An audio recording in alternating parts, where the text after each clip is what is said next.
एक हैकर को एक एटीएम के 4 अंकों के पिन के बारे में कुछ जानकारी प्राप्त होती है कि उसका पहला अंक 2 या 3 है और अंतिम अंक 5 है, बीच के दोनों अंक सम हैं, तो उसे सही पिन ज्ञात करने के लिए कुल कितना प्रयास करना होगा। इस प्रकार के प्रश्न देखिए परमुटेशन और कॉम्बिनेशन के होते हैं और इसको हल करने का तरीका क्या है कि आप इस तरह से सारणी बना लीजिए और यहाँ पर देखिए कुल कितने अंक हैं, 4 अंक है, तो यहाँ पर 4 खंडों में डिवाइड कर लीजिए इसे। अब यहाँ पर देखिए जो कह रहा है प्रश्न उसके आधार पर आपको प्रश्नों का आंसर देना है। कहा गया है कि पहला अंक 2 या 3 है, यानी यहाँ पर देखिए या तो 2 हो सकता है या तो 3 हो सकता है, तो यहाँ पर कुल संभावनाएं कितनी बन रही हैं, केवल 2 की बन रही हैं। इसके बाद देखिए क्या दिया है, अंतिम अंक 5 है, यानी यहाँ पर केवल 5 ही होगा, तो अंतिम बार में जो संभावना बनती है केवल 1 की बनती है।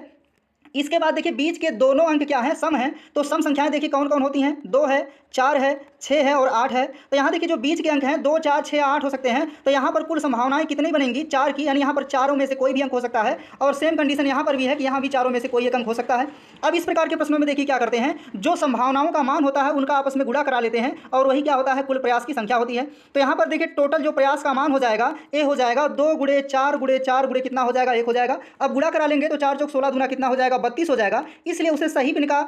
पता करने के लिए कुल 32 प्रयास करने होंगे, अतः यहाँ आंसर ऑप्शन बी सही हो जाएगा।